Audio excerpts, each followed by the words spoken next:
সাথে অল্প সময়ের মধ্যে অনেক লোকের সাথে আমাদের ভাব বিনিময় করার অবকাশ পাই। সুতরাং একটি অনুষ্ঠান আয়োজনের ক্ষেত্রে এটি একটি বিশেষ আনন্দের দিক। তবে অনেকে যেহেতু সময় ব্যয় করে অনেক কষ্ট করে এখানে আসেন, এই অনুষ্ঠানকে আরো গঠনমূলক কাজে নিয়োজিত করার জন্য আমরা কিছু উপায় উদ্ভাবন করতে পারি।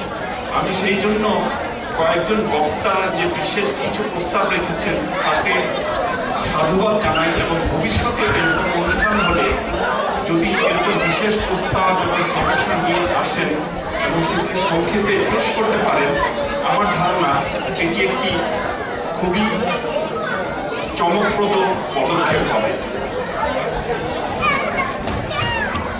একজন একটি সমস্যার কথা বলেছেন যে ভোলায় নদী ভাঙন, শিক্ষার উন্নয়ন, তারপর অর্থনৈতিক পশ্চাৎপদতা, এগুলো এই সমস্যাগুলো থেকে কি করে উত্তরণ করা যায় এবং সেই ক্ষেত্রে আমরা সরকারের সাহায্য কিভাবে নিতে পারি এটি প্রস্তাব করেছেন।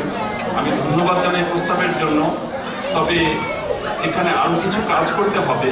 যেহেতু এখন সময় সংক্ষিপ্ত, আমি অনুরোধ করব আমার সাথে যেন অতি সত্বর কার্যনির্বাহী পরিষদের যারা সদস্য তারা যেন আমার সাথে যোগাযোগ করেন। আমি আমার ইমেল এবং সেল নাম্বার দিচ্ছি। আমার ইমেল নাম্বার হলো sh2064@yahoo.com। আবারও বলছি sh2064@yahoo.com এবং সেল নাম্বার 6462700040।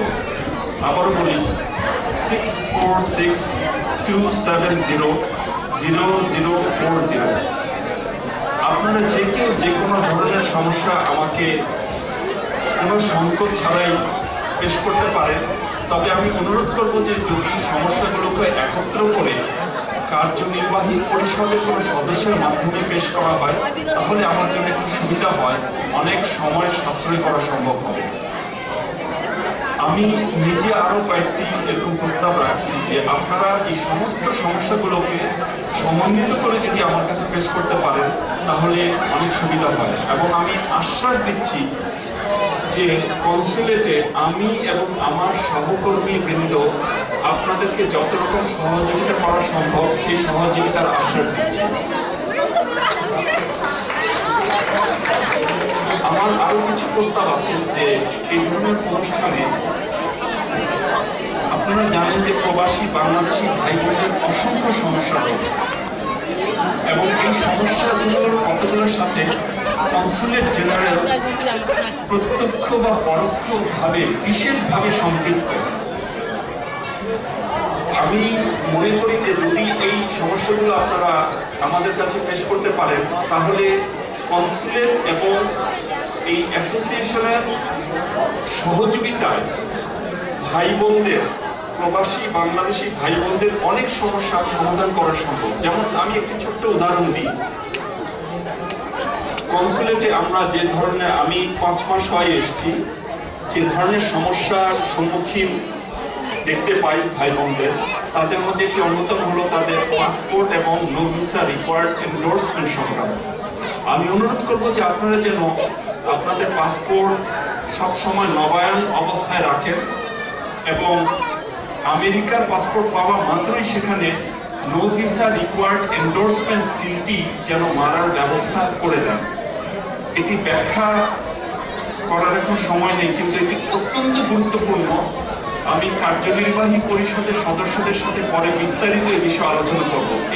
এরকম আরো অনেক বিষয় রয়েছে, সবাইকে সচেতন করাটা অত্যন্ত প্রয়োজন।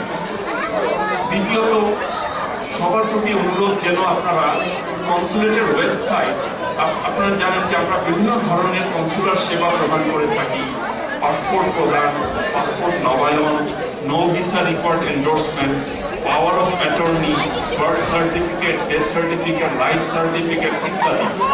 তো এগুলোর ক্ষেত্রে যদি আপনারা ওয়েবসাইটটা নিয়মিত পরিদর্শন করেন তাহলে সবার জন্য খুবই সুবিধা হয়।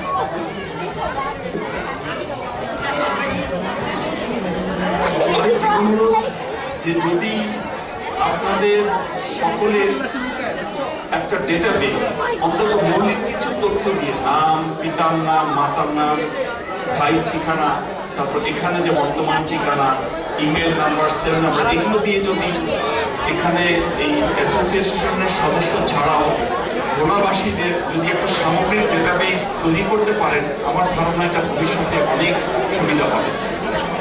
দ্বিতীয়ত, আন্ত সমিতি সম্পর্ক, আমি জানি না এখানে সেটা কতটুকু চর্চা হয়। ভোলা ছাড়াও আরো এরকম অনেক প্রতিষ্ঠান রয়েছে, তাদের সাথে আমি মনে করি একটা নিয়মিত যোগাযোগের প্রয়োজন রয়েছে।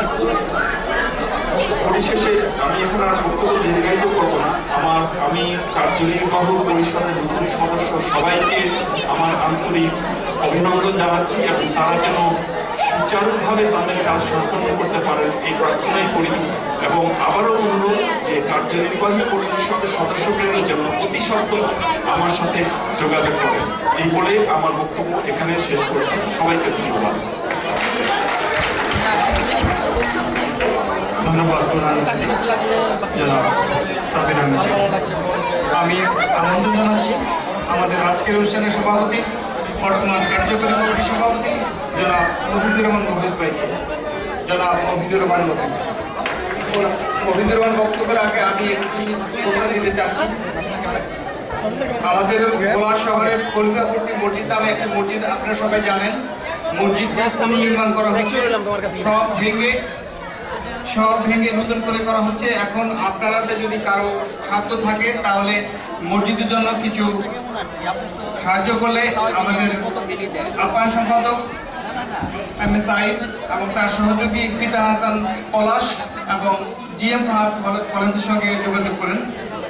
আমরা যদি মসজিদের কাছে কিছু দিতে পারি আমাদের খোদা আমাদের মঙ্গল করবেন। এখন আমরা জানাচ্ছি জনাব সভাপতি মফিজুর মফিজকে।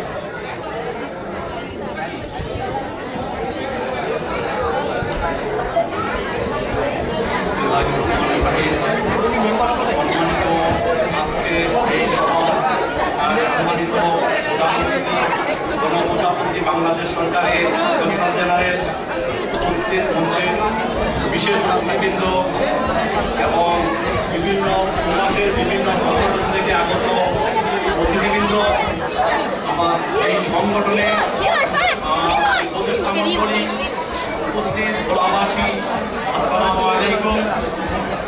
আজকে আপনারা এখানে সমবেত হয়েছে যে আমাদের ভোলা ডিস্ট্রিক্ট অ্যাসোসিয়েশন অফ চেঞ্জকে অভিষেক অনুষ্ঠানে আপনারা সবাই যদি আগ্রহে সাংস্কৃতিক অনুষ্ঠান পরিচালনার জন্য অপেক্ষা করছেন। আমি আমার বক্তব্য বেশি দীর্ঘায়িত করবো না।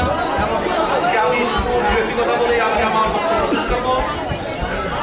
আজকে আমি প্রবাসের সকল ভোলাবাসী ভাই বোনদেরকে বলবো যে আপনারা আজকে আমাদের এই সংগঠনকে সফল করার জন্য যে ভূমিকা রেখেছেন, এর জন্য আমি সমস্ত ভোলাবাসীকে আমি আমার আন্তরিক মোবারকবাদ জানাচ্ছি।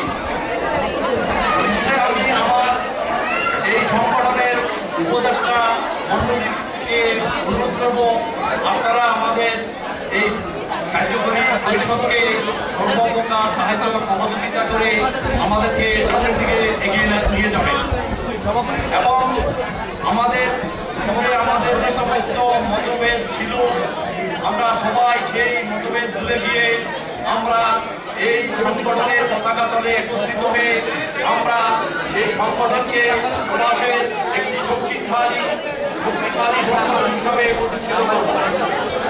আমি আমার এই কার্যকরী পরিষদের সকল সদস্যদেরকে অনুরোধ করব যে আমরা যে উদ্দেশ্য নিয়ে আজকে আমরা এই সংগঠন করেছি, আমরা যেন এই সংগঠনের মাধ্যমে আমরা প্রবাসের সকল ভোলাবাসীদের সকল প্রকার আনন্দ বেদনা সকল কিছুর সাথে আমরা যেন একবদ্ধ হয়ে আমরা আমাদের এই সংগঠনকে সামনের দিকে এগিয়ে নিয়ে যেতে পারি।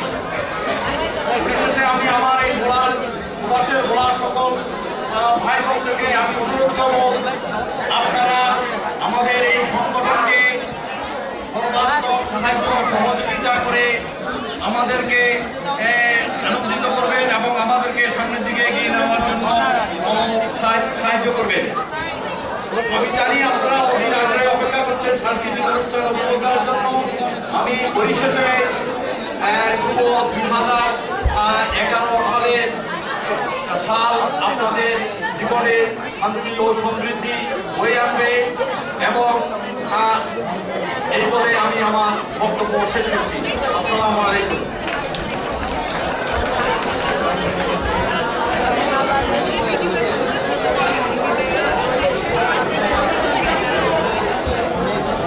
আমি এই বলে আজকে সবার সমাপ্তি ঘোষণা করছি। ধন্যবাদ সভাপতি। এখন আমাদের রয়েছে একটি ফ্যাশন শো পরিবেশিত হবে সুরমা কালেকশনের সৌজন্যে। সুরমা আমাদের বর্তমান কার্যকরী কমিটির মহিলা বিষয়ক সম্পাদিকা, ওর একটা চৌকুর দোকান রয়েছে জাতীয় হাইটে, আমরা ওকে সহযোগিতা করবো এই বিশ্বাস করি। এখন উপভোগ করুন ফ্যাশন শো।